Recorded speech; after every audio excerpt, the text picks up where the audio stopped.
Ladies and gentlemen, welcome back to another 5 tips video. In today's video, we're going to be going over 5 tips that can help improve your knowledge as a Ying player.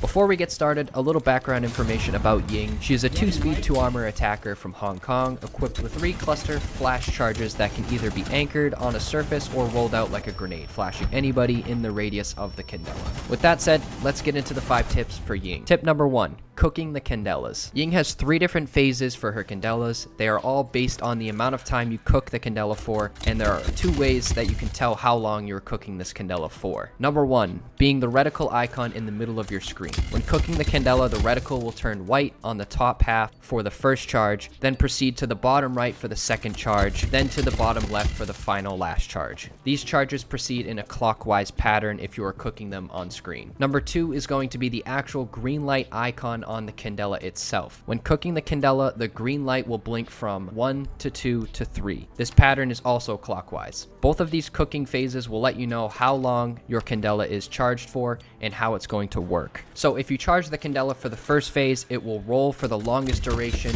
which is about 3 seconds, then we'll deploy the flash charges. If you hold the Candela for the second phase, it will roll for about 1.5 to 2 seconds before deploying all flashes as well. If you cook the Candela for the max amount of time, there will be no rolling effect, but instead it will deploy as soon as it hits a flat surface. Once the Candela reaches that surface, it will then deploy all of the flash charges. Tip number 2, placing Yings on soft walls / objects. When playing Ying, most people do not know that you can place the Ying Candela on either a soft ceiling, floor, wall, castle, or a soft hatch. With that said, when placing the Candela device on either of those objects, you will get 3 dots that either are widespread or close together based on whether or not you can place the Candela on the surface of the object. 3 dots close together mean you can place the Candela on that object. For example, if you go up to a floor and you cook it all the way and try to place it on the ground, the dots will be closest together, meaning you are able to deploy that Candela on that object. 3 dots spread out mean you cannot place the Candela. Also included with this tip is the green light countdown when placing the Candela on the soft wall. Depending on how long you cook the charge for, placing the charge on the wall will display a countdown on the physical Candela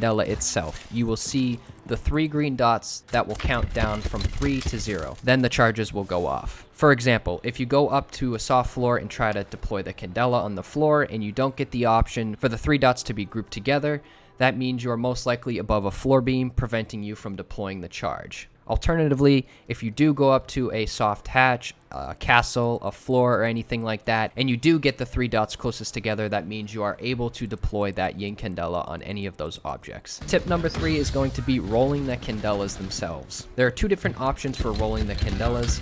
Number 1 is cooking the Candela for the first charge. This allows the Candela to roll for about 3 seconds before deploying all flash charges inside.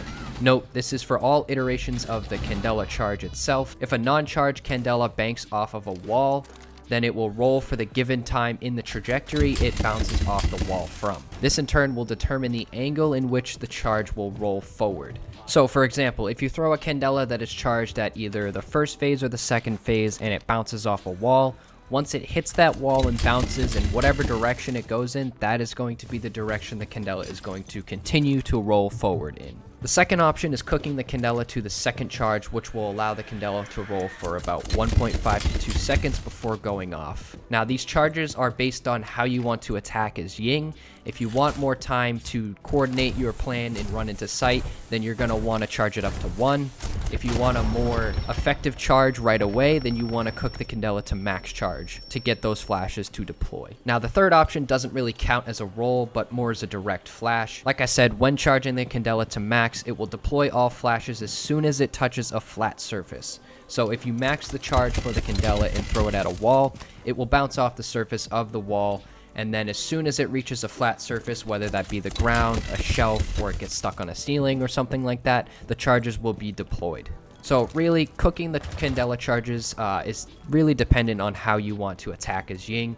Like I said, if you're trying to roll it into sight and give some time for you to run into sight, you want to do the first or the second charge. But if you want more of an effective charge and you want to throw it in a doorway to get the enemies blind, you're going to want to max charge that Ying Candela. Tip number 4, how the flashes actually work. So this tip is going to get fairly detailed, so stick with me here. I had to do some research myself here to actually know what the flashes do, because because in Siege it doesn't tell you exactly how these flashes work and how they actually operate. So the way the Ying flashes work is each Candela contains 7 customized flash charges that function slightly different to stun grenades. So when deploying the Candela, it fires flashes in a star pattern, 6 flashes at the corners and then 1 in the middle. So what exactly happens is the first flash that comes out of that group of 7 is going to be the one that's directly in the middle of the Candela, and then all of the other 6 flashes will go for each corner, so the top left, top right, back left, and then the 2 sides. This only applies to rolling Candelas,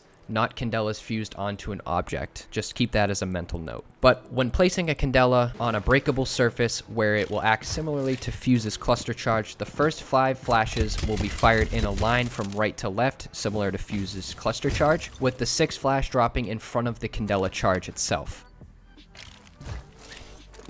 So, Ying charges do work similar to Fuse's cluster charge. If you guys didn't know, when you place a cluster charge on the wall, the charges come out from right to left.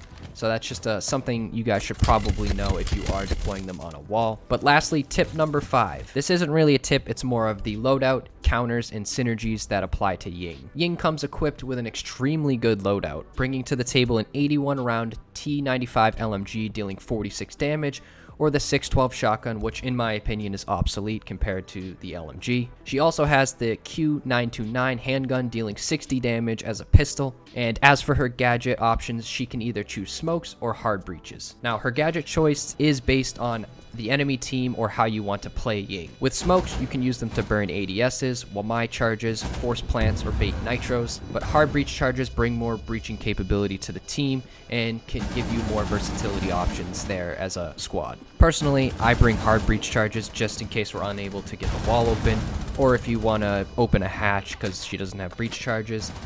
Or you can just open a wall that's not muted or gadget denied. So that's her loadout. But as for counters for Ying, the list goes Jaeger, Wamai, Warden, Bandit, or Cade. Cade and Bandit can destroy the Candela if the wall or hatch is electrified, because it is considered a gadget, so once it touches that wall, it will be evaporated. Wamai can actually be better for Ying in some cases if the charge is deep in sight.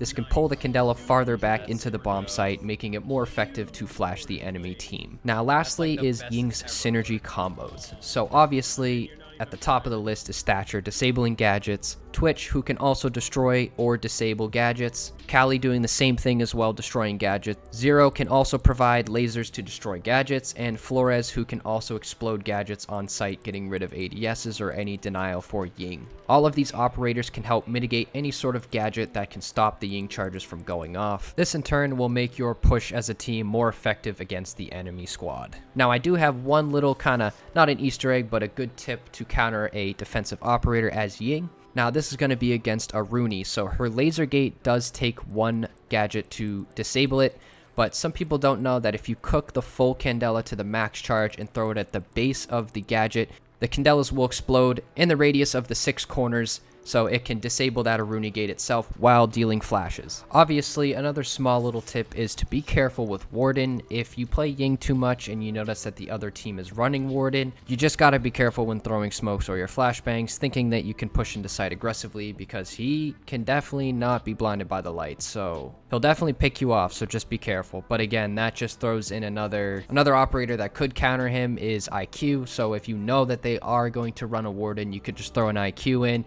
and just kind of coordinate that with Ying and IQ. Say, hey, I'm throwing these Candelas in sight. He's probably going to pop his goggles, so just pop your IQ gadget, and maybe we can pick him off. But with that said, that's pretty much it for my 5 tips as a Ying player. I do main Ying a lot, so I figured I'd make this because I did not see too many tutorials or guides or tips on YouTube regarding Ying.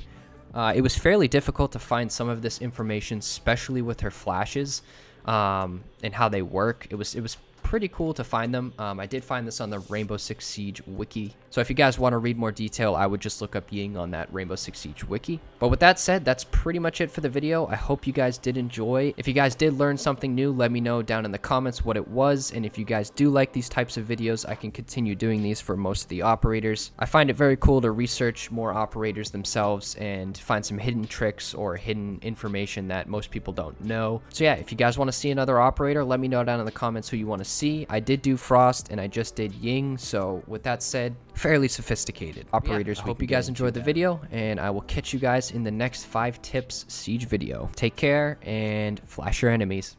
Adios.